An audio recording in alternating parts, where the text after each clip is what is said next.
ओ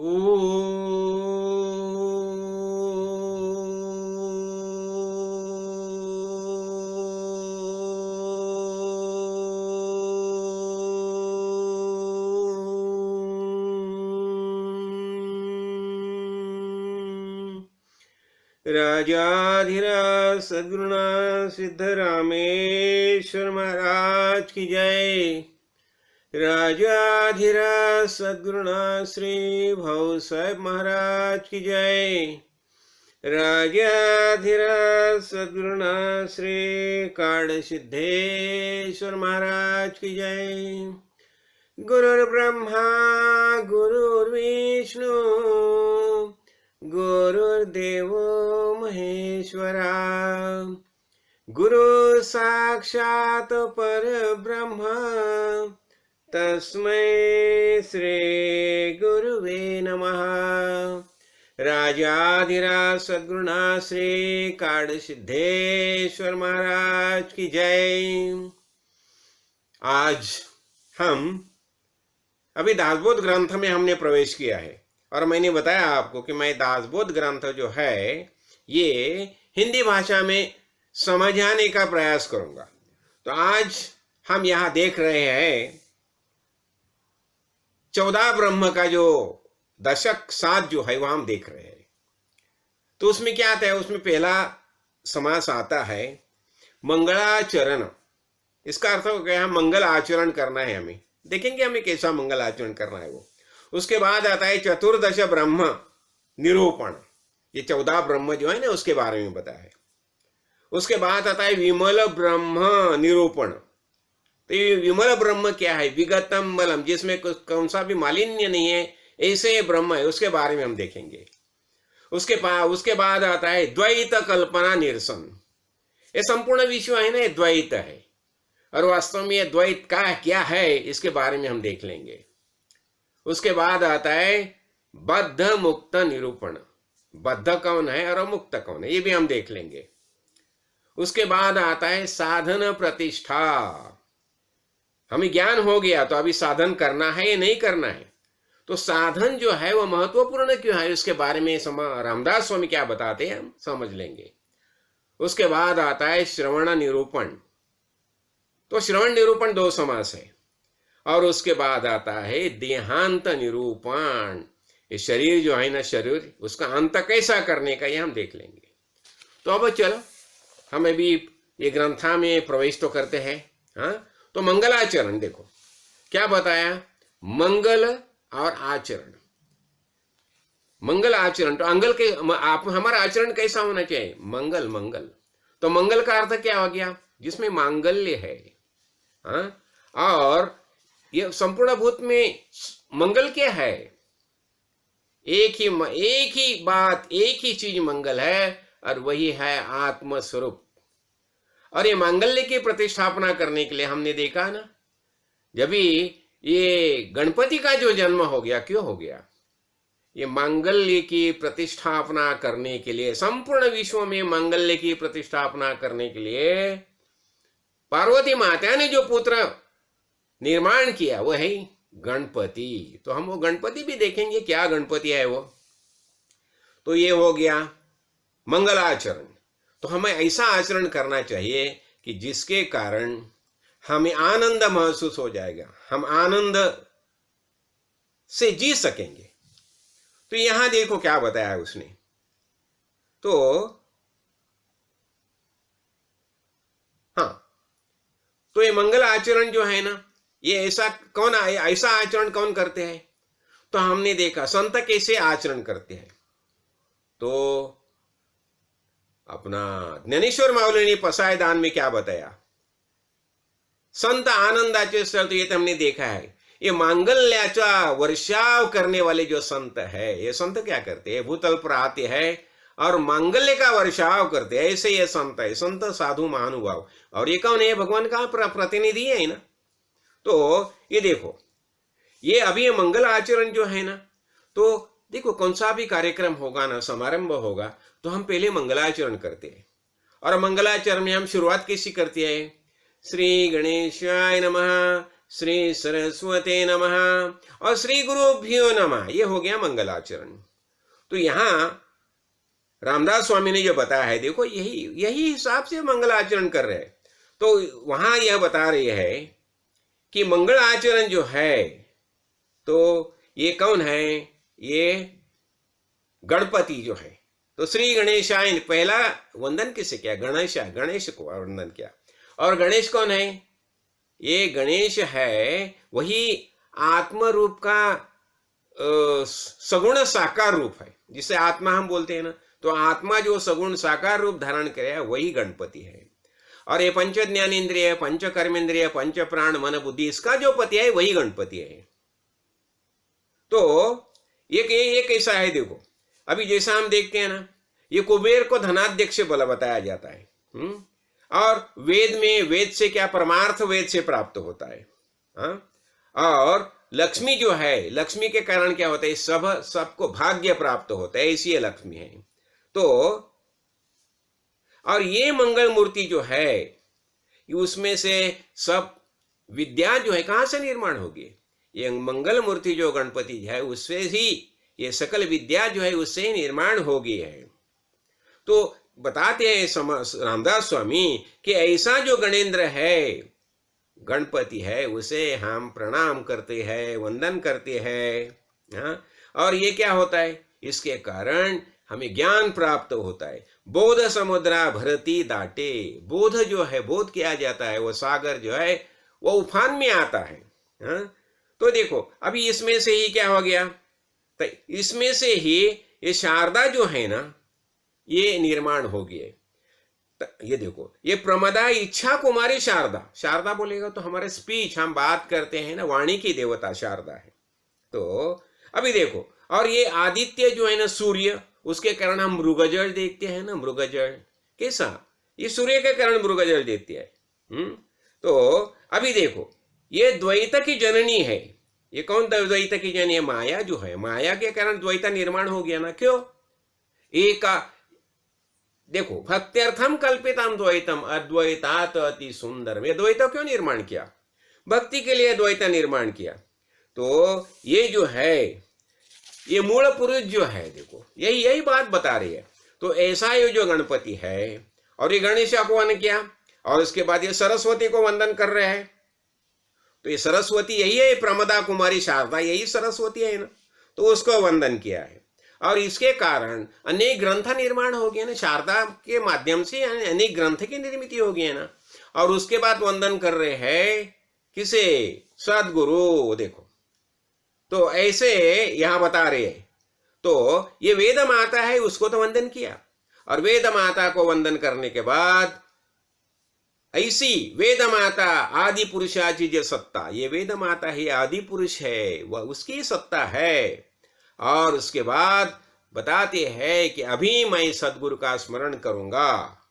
अभी सदगुरु कैसे होते हैं? कि इनके कृपा दृष्टि से हमें ज्ञान की प्राप्ति होती है। और ज्ञान की प्राप्ति होने से हम आनंद महसूस करते हैं। तो ऐसा ये मंगलाचरण हो गया। और उसके बाद बता रहे हैं, ये देखो, ये ऐसा देखो, ये सदगुरु जो है ना, ये मंगलाचरण में ही बता रही है। ये सदगुरु कैसे होते हैं? ये सदगुरु को जब हम शरण जाते हैं, इसलिए हम गुरु निश्चय में क्या देखा? हमें आत्मज्ञानी महापुरुष को शरण जाना चाहिए और उससे ज्ञान ग्रहण करना चाहिए। तो अभी ये बता रही है, देखो, तो ऐसा जो सदगुरु है उसे मैं शरण हूं। और यहां एक महत्वपूर्ण बात बताई है, ये गुरु शिष्य कैसे दोनों एक ही है। अभी एक समय ऐसा ही हो गया, श्री कृष्ण भगवान और उद्धव दोनों बात कर रहे थे।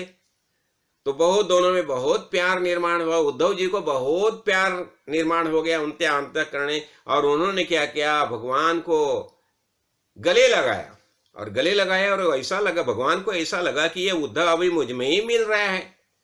तो ये बता रहे, अरे उद्धव, तुम तेरा अलगपन मुझे चाहिए। क्यों? मुझे जब बात करनी होगी तो मैं किससे बात करूं? इसलिए तुम ये अलग ही रहो। तो देखो, तो ऐसा जो ये सब बात है, ये मंगलाचरण में बताया है।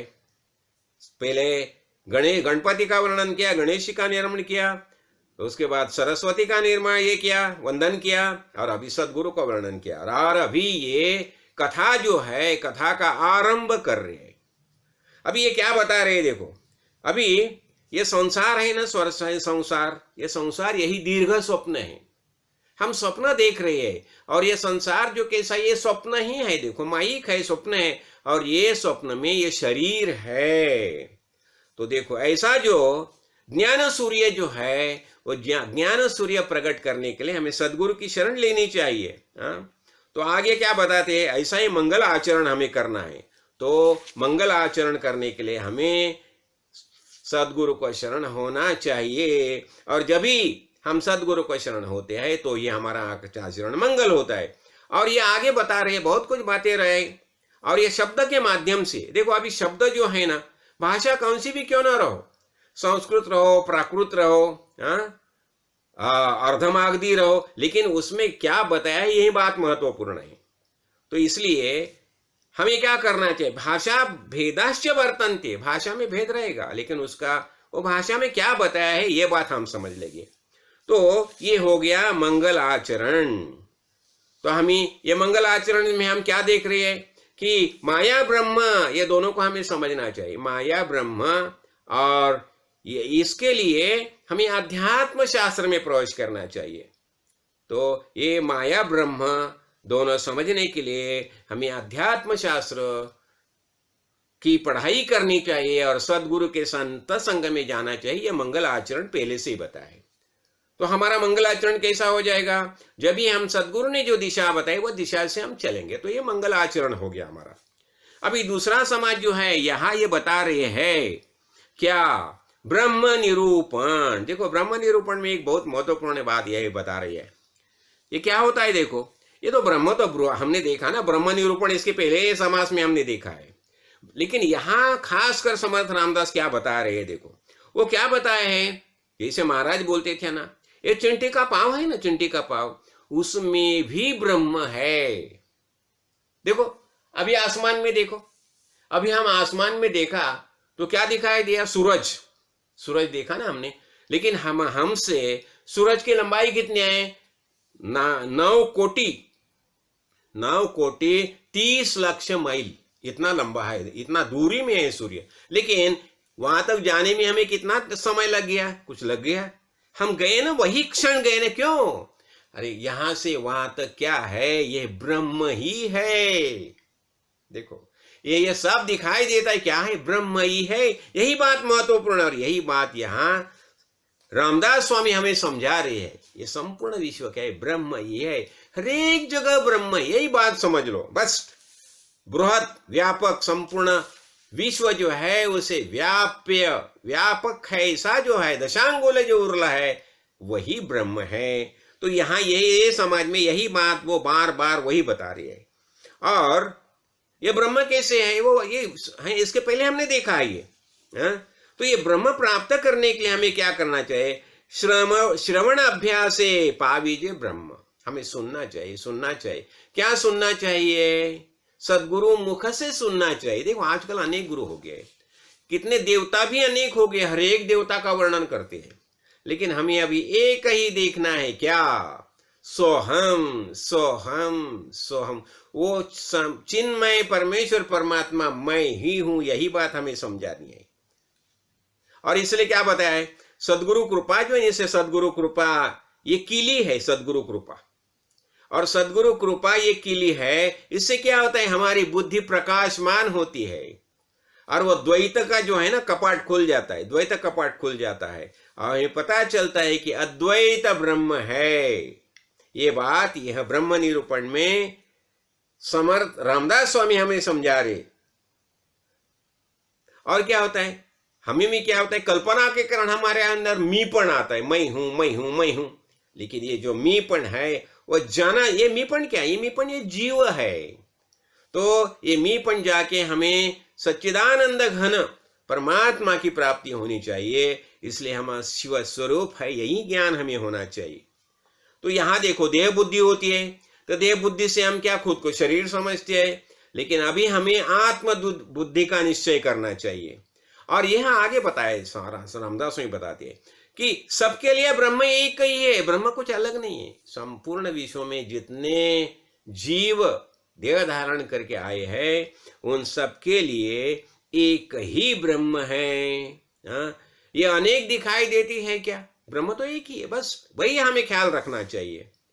तो क्या होता है देखो, देह बुद्धि तो हम छोड़ देंगे ना तो सबकी एक ही गति होती है। इसे बताया है, देह बुद्धि अंति सकळाशी एक ची प्राप्ति। जब भी हम देह बुद्धि छोड़ देंगे ना, सब आत्मबुद्धि हो गया। तो देह बुद्धि छोड़ने के बाद आत्मबुद्धि का निश्चय हो गया और सबको एक ही प्राप्त होता है। अब मामूली बात मैं बताता हूँ, कितने भी शरीर क्यों न हो, सब मिटने में ही मिल जाते हैं ना। हाँ, ऐसा ही शरीर, ये सगुण शरीर है, सगुण मिट्टी में मिल गए। हाँ, और ऐसा ही जब हम देह बुद्धि छोड़ देंगे तो हमारा आत्मबुद्धि का निश्चय पक्का हो जाएगा।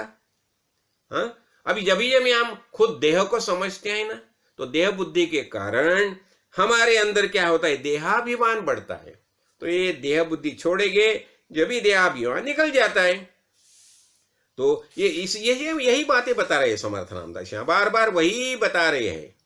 हाँ, तो देखो यहां, और ये देखो, ये नाद रूप, ज्योति रूप, चैतन्य रूप, सत्ता रूप, ये कैसा है, ब्रह्म कैसा है?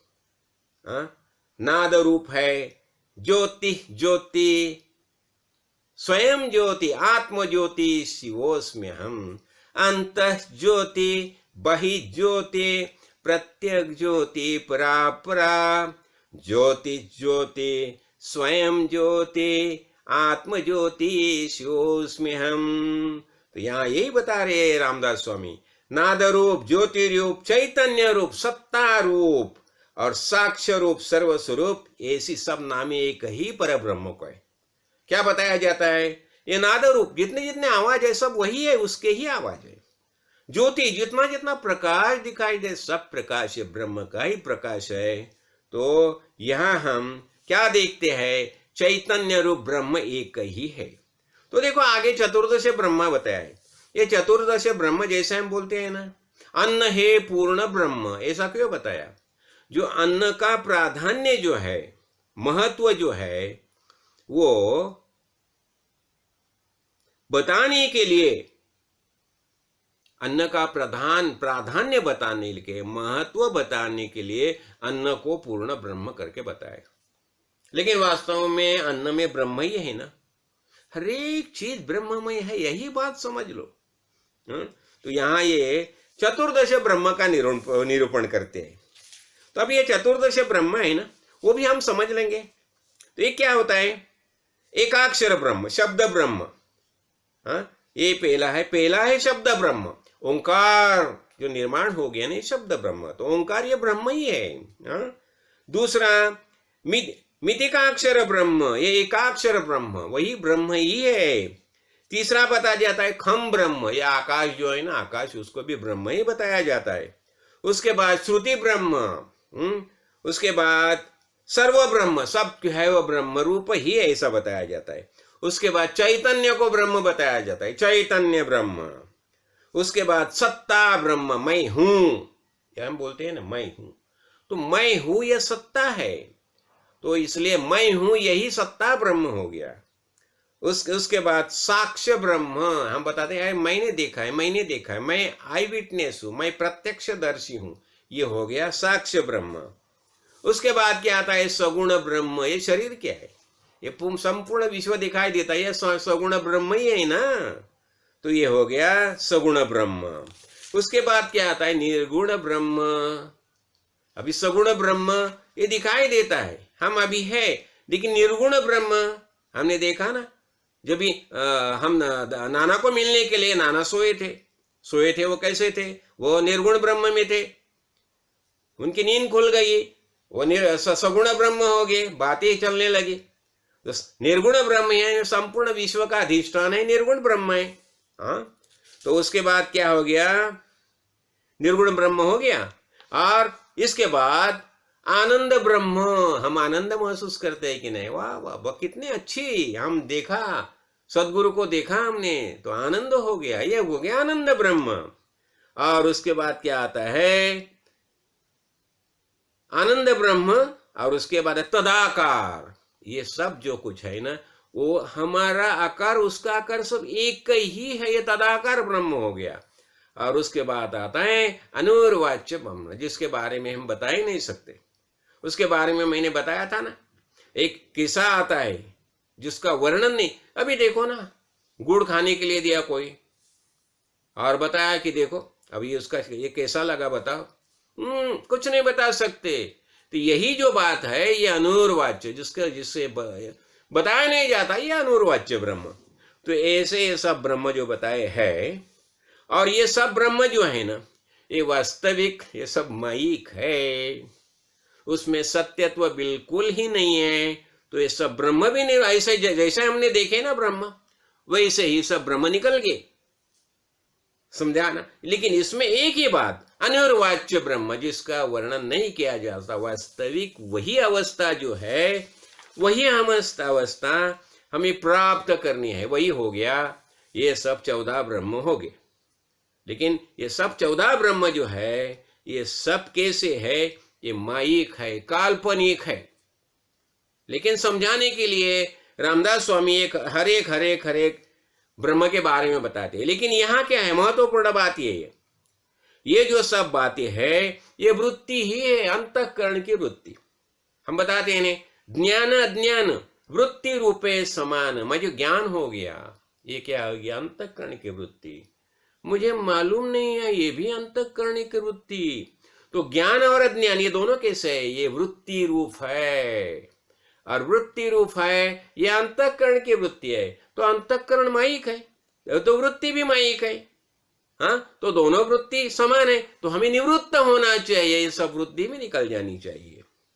तो इसे बताते अनुर्वाच्यते निवृत्ति।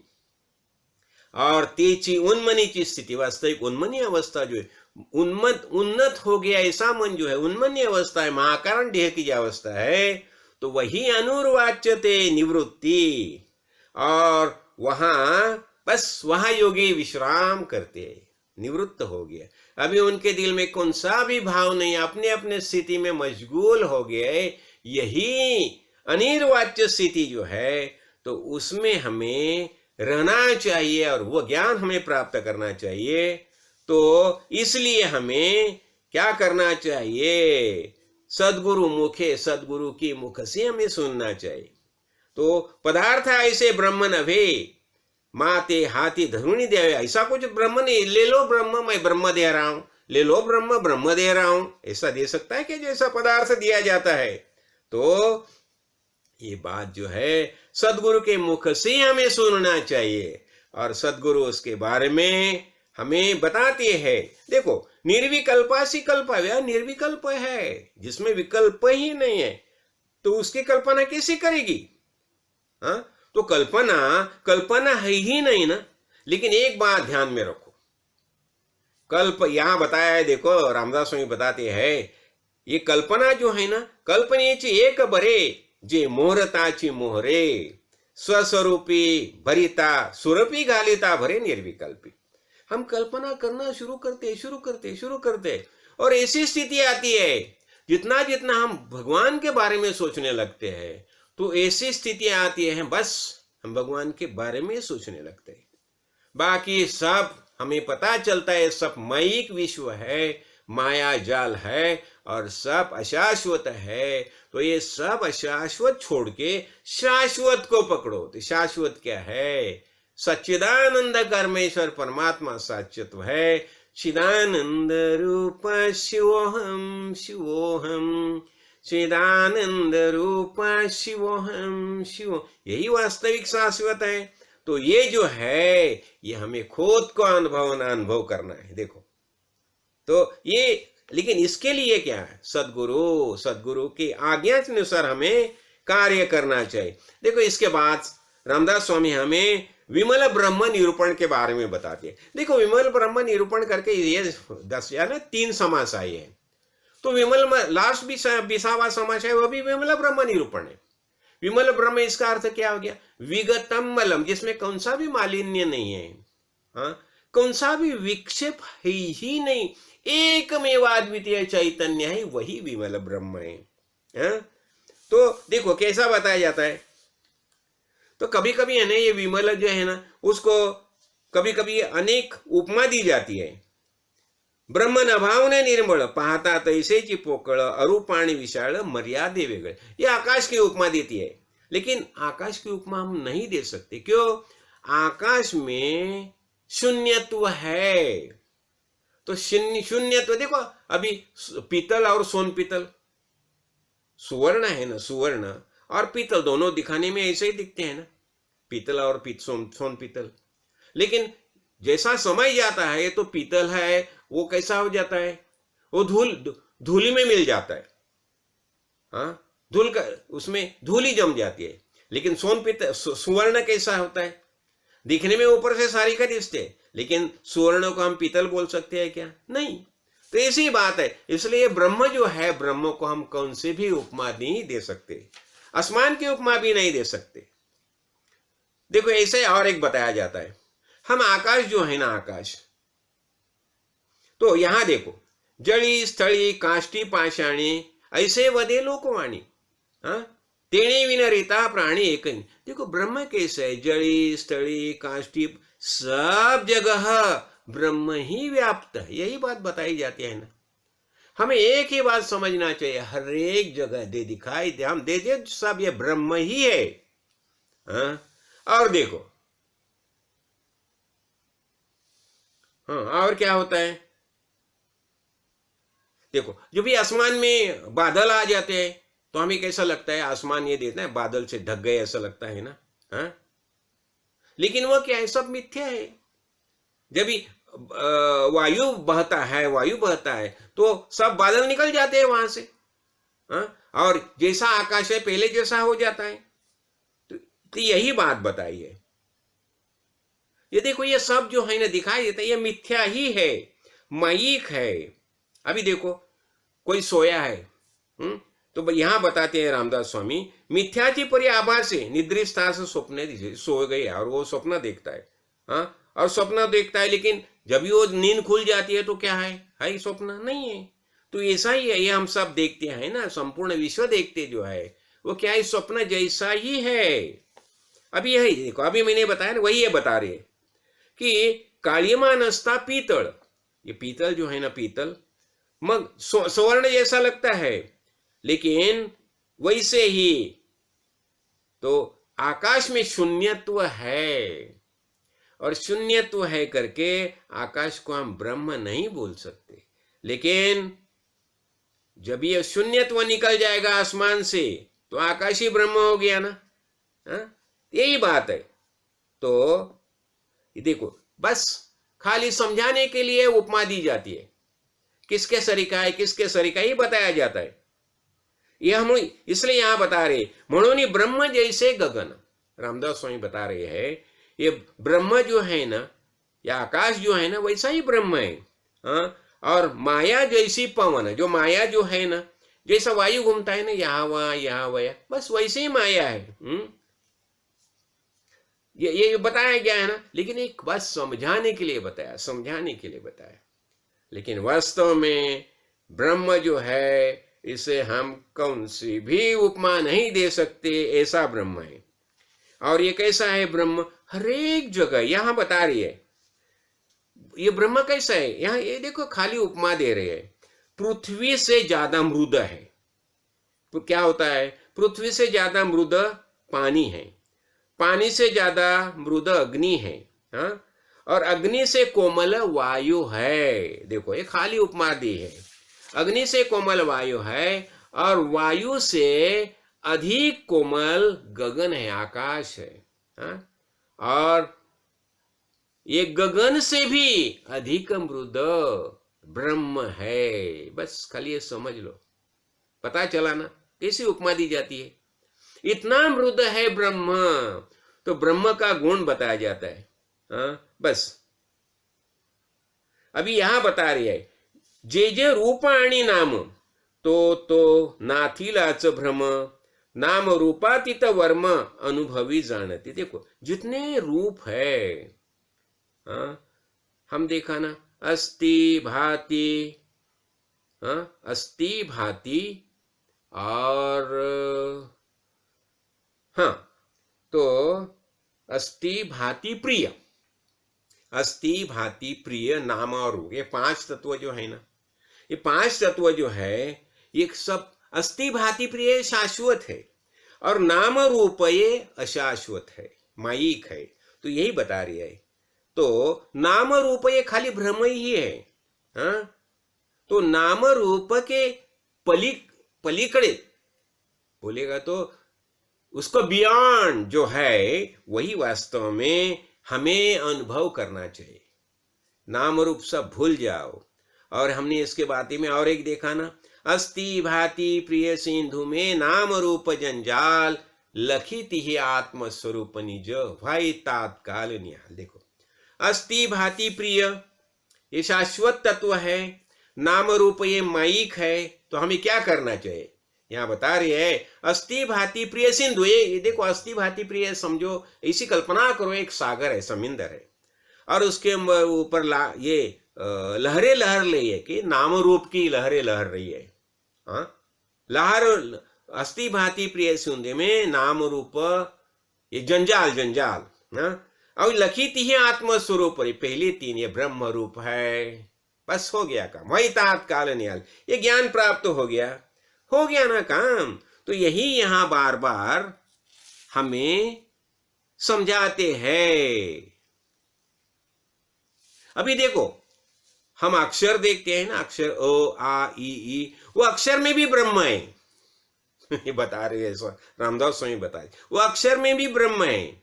और इतना नहीं, हम आंखों से देखते हैं ना, तो आंख में भी ब्रह्म है। इसका मतलब क्या हो गया? हर एक जगह ब्रह्म ही है। और ये बताती है ज्ञान दृष्टि के देखने, चर्म दृष्टि पाहुन, ये सब बातें हमें ज्ञान दृष्टि से देखना चाहिए, ज्ञान दृष्टि से देखना चाहिए।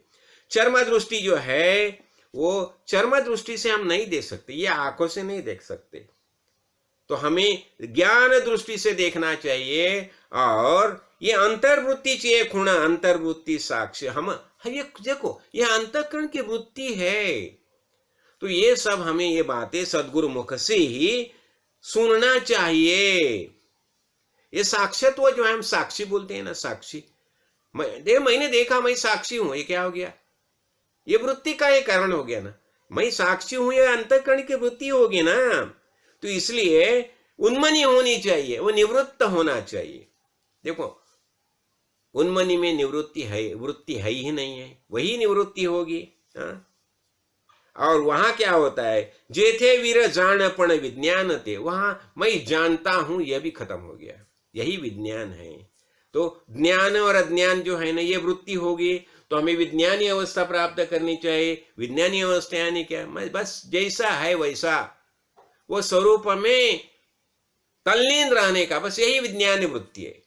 इसके बारे में बहुत कुछ बातें हैं। हाँ, तब ये क्या बताता है? एक बताता है मैंने दूध देखा, दूध का नाम सुना है। दूसरा बोलता क्या बताता है? मैंने दूध देखा है। हाँ, तो जिस खाली नाम सुना है। हाँ, दूसरा बोलता है मैंने दूध देखा है। तीसरा बताता है मैं दूध पी के धष्ट पुष्ट हुआ हूं। ये होगी विज्ञानी अवस्था। तो पहला अज्ञान, खाली नाम सुना है। ज्ञान, उसने देखा है। और विज्ञान, खुद पी के धष्ट पुष्ट हो गया। यही ज्ञान अवस्था है, वही विज्ञानी अवस्था है। तो देखो, ऐसे ब्रह्म शाश्वत, तो वहां कल्पना निकल ही जाती है ना, वहां कल्पना है ही नहीं, ऐसी शाश्वत ब्रह्म है। देखो, उसके बाद उसने बताया है द्वैत कल्पना निरसन। अतः द्वैत क्या है? द्वैत ये अंतःकरण का वृत्ति का भाव है।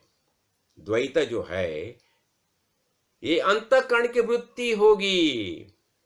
ये द्वैत, इसलिए द्वैत भावना जो है ना, वास्तव में हम एक ही है, लेकिन वो द्वैत हो गया। वो अभी द्वैत क्यों निर्माण किया?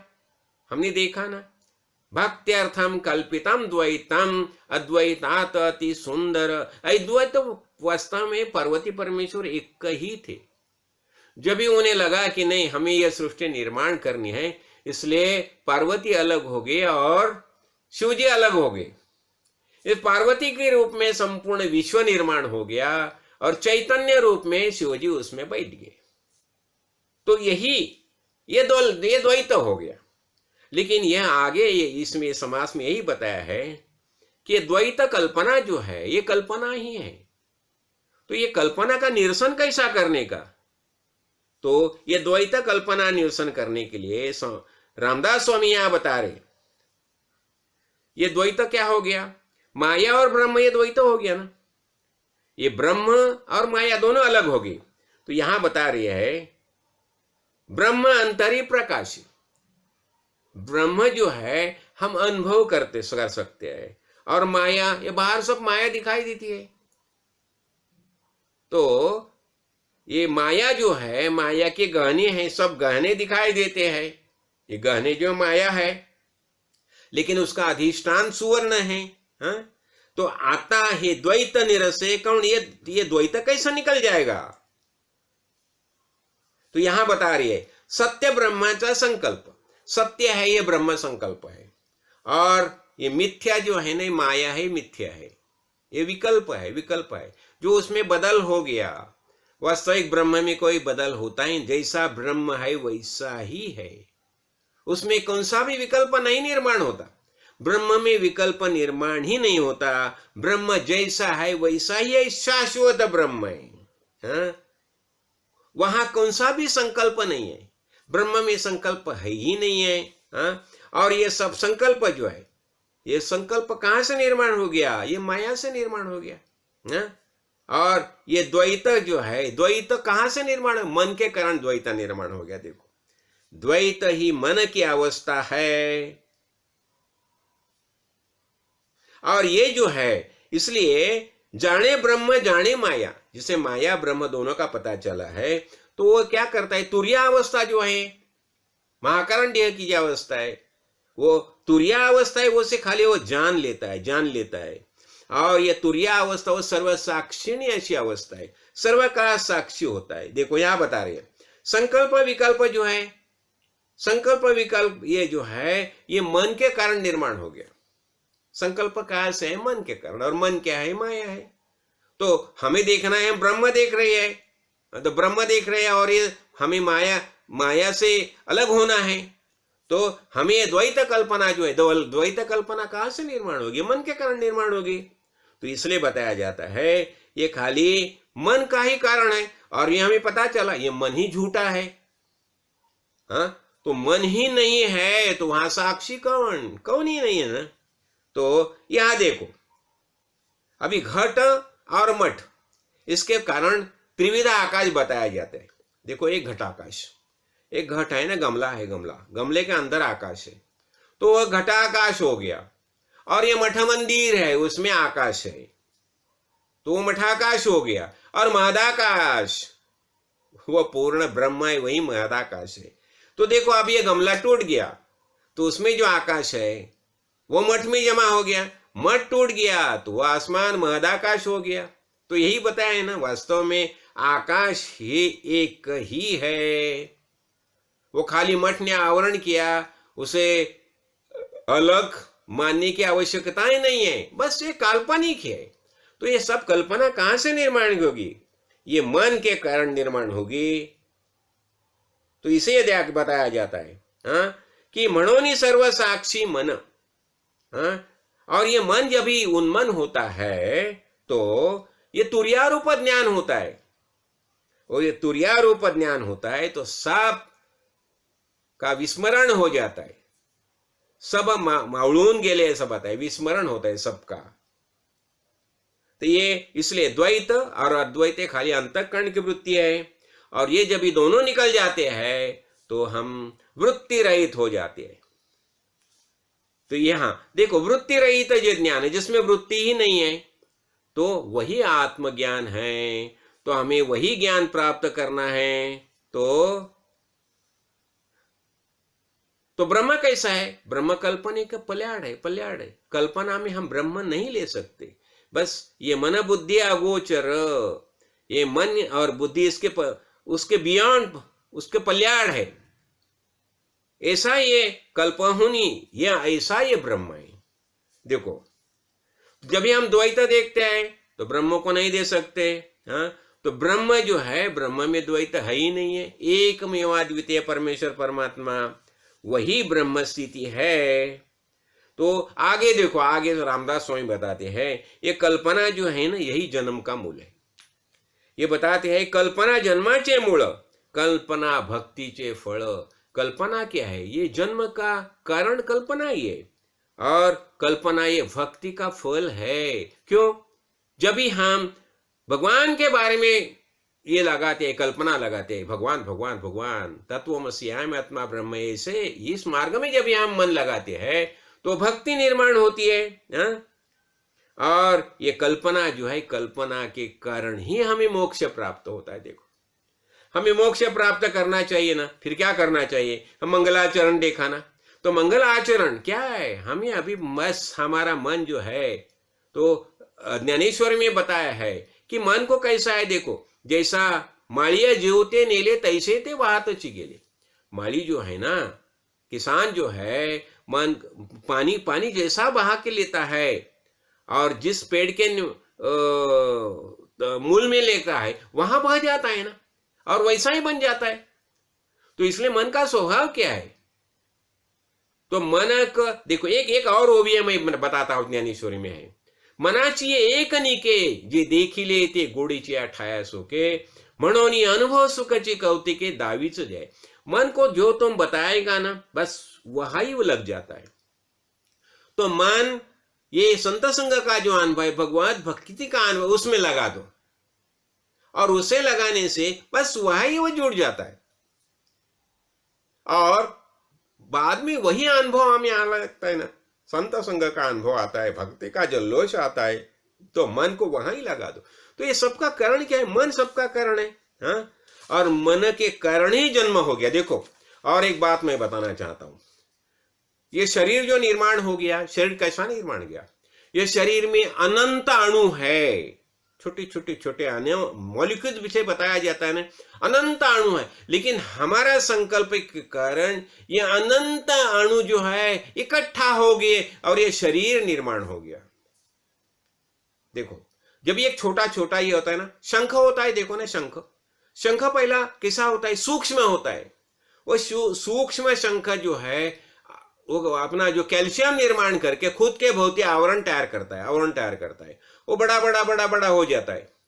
वो सूक्ष्म जीव जो है खुद के सराउंडिंग में, स्वभाव ताल में कैल्शियम से आवरण निर्माण करता है, घर निर्माण करता है।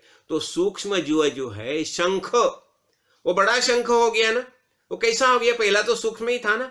वैसा ही हम हमारे कल्पने से हमारे शरीर निर्माण किया है। जब भी जननी जठरे हम निर्माण होते हैं, सूक्ष्म ही होते हैं ना।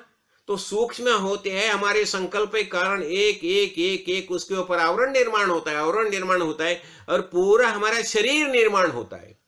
ये कैसा हो गया? ये हमारे कल्पना के कारण ही, हमारे संकल्प के कारण हो गया है।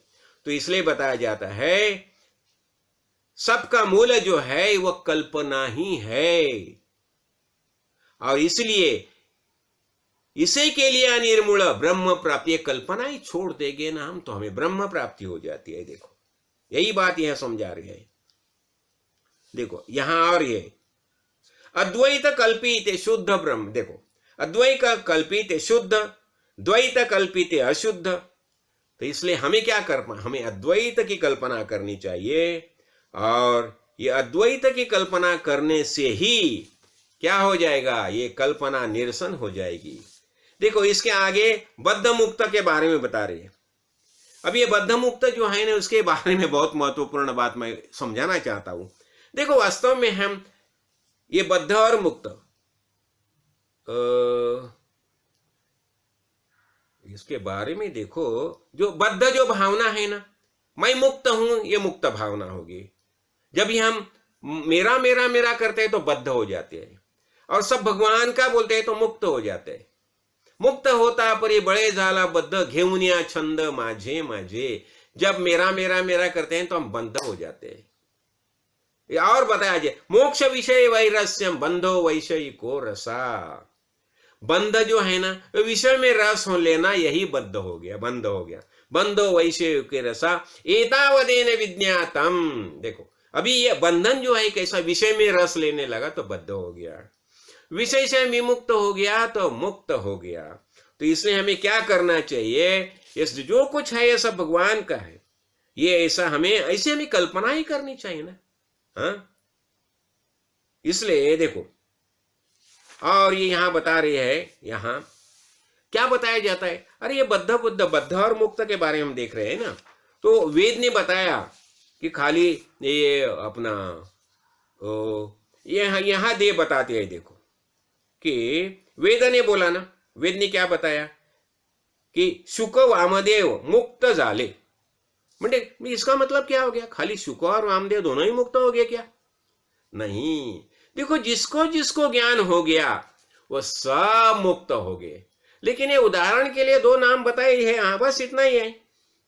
तो जब भी देखो, हम जब भी निरूपण सुनते हैं ना, तो हमारा ज्ञान जागृत होता है, और वहां से निकल जाएंगे ना तो क्या होता है, काम प्रोदे खवड़े ब्रह्म रूपासी। तो इसलिए मन जो है ना, तो मन उपदेश, जब भी उपदेश सुनता है तो मन तदाकार हो जाता है, और वहां से बाहर निकल जाता है तो वहां से दूर जाता है। तो हमें तो तदाकार ही रहना चाहिए। तो इसलिए मन का उन्मन होना ही आवश्यक है। तो यहां एक महत्वपूर्ण बात बताई है, ये देखो, तो हमें क्या करना चाहिए, और ये बद्ध मुक्त वास्तविक, इसके बारे में एक बहुत महत्वपूर्ण बात बताई है। जो मुक्त हो गया तो वो लकड़ी जैसा पड़ना चाहिए क्या? ऐसा नहीं है। ये देखो, मुक्त ही अवस्था है, मन की अवस्था है। हमें लगाना चाहिए मैं मुक्त ही हूं। इसलिए जब भी उद्धव को भगवान बोला कि मैं तुम्हें मुक्ति देता हूं, तो उद्धव बताते हैं, देखो भगवान, मैं तो ऐसा फंसने वाला नहीं हूं, मुक्ति तो पहले से ही मेरे पास है, मुझे तुम्हें देना होगा तो ज्ञानोत्तर भक्ति दो। इसका अर्थ क्या हो गया, उद्धव ज्ञान से मुक्त ही हो गया था, और जो मुक्त हो गया उसे लकड़ी जैसा पड़ने की आवश्यकता नहीं है, वो ज्ञान का प्रबोधन कर सकता है। शुक मुनि मुक्त थे ना, तो भी उसने भागवत का प्रबोधन किया ना परीक्षित राजा को। कैसा किया? मुक्त स्थिति में किया। देखो अर्जुन तो मुक्त हो गए थे ज्ञान दृष्टि से, तो भी उसने महाभारत युद्ध किया ना। तो इसका अर्थ क्या हो गया, तो ये मुक्त, बद्ध मुक्त हम देख रहे हैं ना। बस बद्ध का अर्थ ये मन की अवस्था है, और मुक्त ये भी मन की अवस्था है। तो हमें मन की अवस्था से मुक्त होना चाहिए। तो इसलिए देह बुद्धी धरुणी चिंती मुक्त ब्रह्मादिक नव्हेती, तेथे शुकाची कोण गती मुक्तपणाची। देखो देह बुद्धि छोड़ना चाहिए। देखो महत्वपूर्ण बात क्या है, देह बुद्धि छूट जानी चाहिए। हाँ, तो इसमें क्या होता है, कैसे मुक्त होता है वो बताए। सचेतन ते जीवन मुक्त, हाँ, अचेतन ते विधेय मुक्त, और या ये नित्य मुक्त होते हैं। कितने नित्य मुक्त बह रहे हैं, देखो कितने महापुरुष नित्य मुक्त थे। हाँ, कितने देखो सचेतन है, लेकिन तो ज्ञान दृष्टि से मुक्त हो गए, उसे जीवन मुक्त बताते हैं। और जिसने देह छोड़ दिया है, ज्ञान दृष्टि से मुक्त हो गया, वो गए हुए वो विधेय मुक्त हो गए। और नित्य मुक्त ये हमेशा, जैसे सनकादिक जो है नित्य मुक्त करके घूम रहे, नारद मुनि ये नित्य मुक्त है। आगे क्या बताए, इसमें अहम भाव नहीं आना चाहिए। देखो, और अभिमान अहम भाव नहीं होना चाहिए। इसलिए हमें साधन प्रतिष्ठा साधन करना ही चाहिए। नहीं तो क्या होता है, मैं मुक्त हो गया, मैं मुक्त हो गया ऐसा बोल के ये बताए, मुक्तपणाची पोटी शिळा बांधुनी जाती पाताळ। ये पत्थर जो है ना, मैं मुक्त हूं, ये पत्थर बांध दिया, और ऐसा वो जब ये नदी में उतर जाएगा ना तो पाताल में जाएगा, डूब जाएगा। इसलिए ये अहम भाव नहीं चाहिए। आई इसे आगे बताते, बद्ध मुक्त इति व्याख्या गुण तो में न वस्तुता। इसलिए बद्ध और मुक्त ये व्याख्या जो है, ये गुण से, गुण के आधार के ऊपर है। तो तत्वज्ञाता कैसा है, तत्वज्ञाना परम शुद्ध है। हाँ, तो उसमें मुक्त भाव भी नहीं है और बद्ध भाव नहीं है। तो ऐसा हमें होना चाहिए। तो ऐसा बताते हैं जेथे नाम रूप हे सार तेथे मुक्तपणे कैचे उरे, मुक्त बद्ध हे विसरे विसरलेपण। इसलिए हमें क्या करना चाहिए, ये बद्ध भावनाएं भी निकल जानी, मुक्त भावनाएं निकल जानी चाहिए और सहज भाव से हमें जीवन जीना चाहिए। और कैसा होता है देखो, बद्ध मुक्त यह संदेह हो गया, हाँ, लेकिन और ये कल्पना ही हो गई। देखो बद्ध मुक्त है दोनों कल्पनाएं, लेकिन साधु कैसे होते हैं, साधु निस्संदेह होते हैं और देहातीत, देह के ये देह छूट गया उनका और खाली वस्तु रूप होके वह जीवन जीते हैं। देखो आगे साधन प्रतिष्ठा, यहां क्या बताया जाता है कि साधन क्यों आवश्यक है। साधन का एक ही कारण है कि जैसा हम बताया ना, एक लोटा था ना एक शिष्य के पास, और उसके हम और साधन प्रतिष्ठा क्यों, साधन क्यों करना चाहिए। जब तक हम माइक शरीर में हम रहते हैं ना, तभी तक हमें साधन करना ही चाहिए। नहीं तो मन का स्वभाव कैसा होता है, मन वायु तत्व का मन होने का कारण वो घूमने लगता है, घूमने लगता है, घूमने लगता है। हम साधन छोड़ देंगे ना तो हमारे अंदर अहंकार अभिमान निर्माण हो जाएगा, और अब अहंकार अभिमान निर्माण होने के कारण हमारा साधन छूट जाएगा, वो निधिध्यास छूट जाएगा।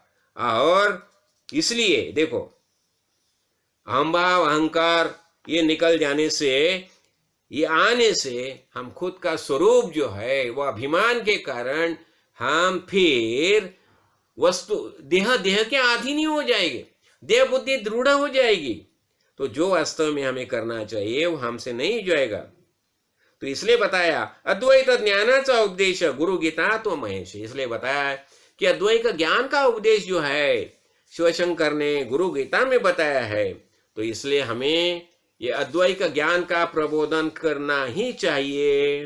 देखो उसमें उसने अवधूत गीता बताई, हंस गीता। देखिए हंस गीता में क्या बताया गया है, जब भी हंस बताता है, ये सनकादिक पूछते हैं तुम कौन हो, हंस बताता है अरे तुम्हें ज्ञान हो गया ऐसा मैं समझता हूं, लेकिन तुम्हें ज्ञान नहीं हो गया। क्यों, अभी तक तुम मुझे तुमसे अलग समझ रहे हो। वास्तविक संपूर्ण विश्व ये चिन्मय है, यही वास्तविक ज्ञान है।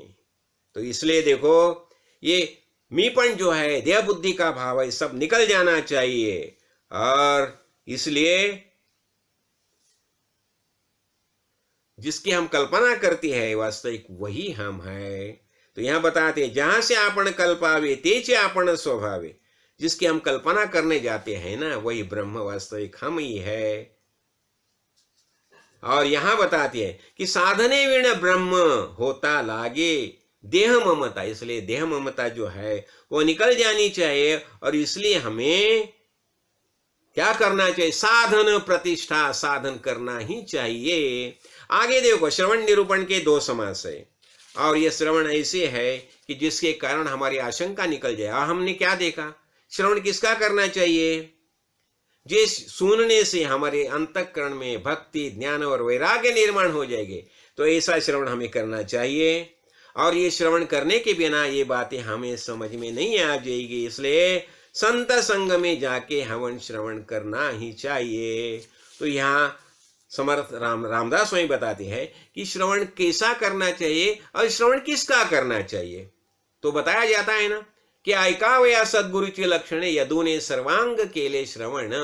यदु राजा जब 24 गुरु के लक्षण दत्त गुरु के मुख से सुनने लगा तो पूरा शरीर का उसने कान किया, तो इतना एकाग्र होके वो सुनने लगा। तो ऐसा श्रवण हमें करना चाहिए।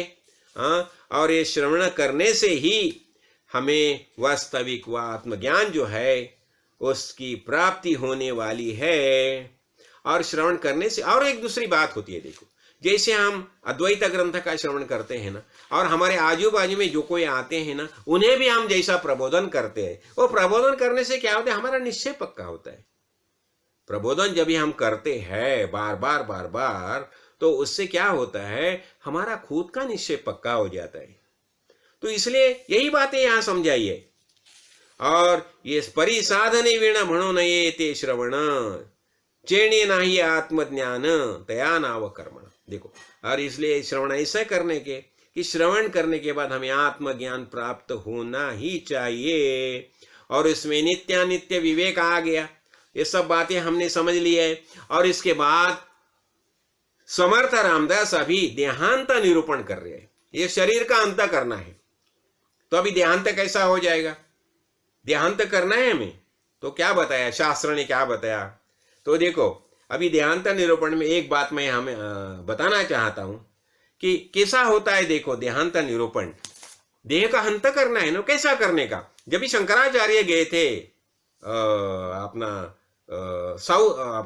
दक्षिण दिशा में गए थे वहां, तो वहां एक बालक का जन्म हो गया था। तो वो क्या बताता था? वो बात ही नहीं करता था। फिर उसके पिताश्री ने उसके मुंज कर दी, मुंजे बंधन किया, तो भी वो बातें नहीं करता। और एक समय क्या, शंकराचार्य वहां गए, गांव में गए और वही घर के सामने गए। और जब भी उसने शंकराचार्य को देखा तो उसे लगा कि मैं अभी बात करूं, ऐसा ही कोई ना कोई आदमी मेरे सामने आ गया। और फिर शंकराचार्य ने उससे पूछा, तुम कौन हो? तो वो बताता है, ना हम मनुष्यो न च देव यक्षो न ब्राह्मण क्षत्रिय वैश्य शूद्र न ब्रह्मचारी न गृही वनस्ता भिक्षु न चाहम निज बोध रूपा सनित्योपलब्धि स्वरूपो हम आत्मा। वास्तविक देखो, यही हमारी स्थिति है। ये देहांत तो हो गया। यहाँ क्या हो गया? देह भावना है ही नहीं। वो क्या बताता है? सनित्योपलब्धि स्वरूपो हम आत्मा, जो नित्य उपलब्ध है वो आत्म स्वरूप वास्तविक मैं ही हूं। वो बताता है, मैं मनुष्य नहीं हूं, मैं देव नहीं हूं, मैं यक्ष नहीं हूं, मैं ब्राह्मण नहीं हूं, मैं क्षत्रिय नहीं हूं, मैं वैश्य नहीं हूं, शूद्र नहीं हूं, मैं ब्रह्मचारी नहीं हूं, मैं घर में रहने वाला हूं नहीं हूं, मैं वन में रहने वाला नहीं हूं, मैं भिक्षु नहीं हूं। तो मैं कौन हूं? सनिच निज बोध रूपा स्वरूपो हम आत्मा। मैं आत्म स्वरूप, जिसे निज बोध हो गया, खुद का बोध हो गया है, वही स्वरूप आत्म स्वरूप वास्तविक मैं ही हूं। ये ज्ञान है, वही देहांत हो गया। हम खुद को शरीर समझते थे ना, लेकिन अभी ज्ञान हो गया हमें, तो हमें पता चला शरीर मैं नहीं हूं। मैं स्थूल देह में मैं हूं नहीं, सूक्ष्म देह में मैं हूं नहीं, कारण देह में मैं हूं नहीं, महाकरण देह नहीं, ये सबका साक्षी मैं हूं। तो यहां देहांत तो हो गया। क्या पता चला हमें? हम ये देहांत निरूपण देखा ना। तो और ये कैसा? अरे जिसको जन्म ही नहीं है तो उसका अंत कैसा हो जाएगा? हमें देहांत करना है ना, लेकिन ये शरीर, मैं शरीर नहीं हूं, इसका अर्थ हो गया मुझे जन्म ही नहीं है। ये शरीर क्या? शरीर मैं नहीं हूं, इसका अर्थ जिसे जन्म ही नहीं है तो उसे मृत्यु कैसा आ जाएगा? तो यही ज्ञान है ना। तो क्या बताया जाता है? मैं ना हम मनुष्यो न च देव यक्षो। अरे मैं शरीर नहीं हूं, तो देह का अंत कैसा हो जाएगा? देह का अंत करना है ना, लेकिन मैं देह है ही ना हूं, वो हो गया ना अंत। देहांत करना है हमें, तो वास्तविक मैं शरीर नहीं हूं, यही ज्ञान हो गया ना। जब भी मैं खुद को शरीर समझता हूं तो अंत आ जाएगा। और सदगुरु मुख से मुझे पता चला कि मैं शरीर नहीं हूं, मैं आत्मा हूं, तो शरीर का अंत हो गया। तो अभी हो गया ना देहांत। शरीर का अंत करना है, तो यहां शरीर में जो मैं करने वाला अहंकार जो है वही जाना चाहिए ना। तो हमें पता चला मैं शरीर नहीं हूं, मैं सच्चिदानंद स्वरूप आत्मा, यही मेरी वास्तविक पहचान है। तो यहां ये ज्ञान होने से हमें पता चला कि मैं आत्मा हूं और यही देहांत हो गया। तो यही बातें समर्थ रामदास ये देहांत निरूपण में हमें समझा रहे हैं। तो और आगे बहुत कुछ बातें बताई जाते हैं, लेकिन एक ही बात ख्याल में रखो, जो जिसे जन्म ही नहीं है तो उसके मरण कैसा? आना नहीं तो जाना ही नहीं, तो हो गया ना देहांत। तो सदगुरु माउली की कृपा से हमने आज ये देहांत निरूपण देखा है। देखो, मैं शरीर नहीं हूं, चिदानंद रूप शिवोहम शिवोहम, चिदानंद रूप शिवोहम शिवोहम, अहम निर्विकल्पे निराकार रूपी विभूत्वाच सर्वत्र सर्वेन्द्रियाणां न चासंगतं नैव मुक्ति न मेया चिदानंद रूप शिवोहम शिवोहम चिदानंद रूप शिवोहम शिवोहम। जय जय रघुवीर समर्थ। राजाधिराज सद्गुरुनाथ श्री काल सिद्धेश्वर महाराज की जय।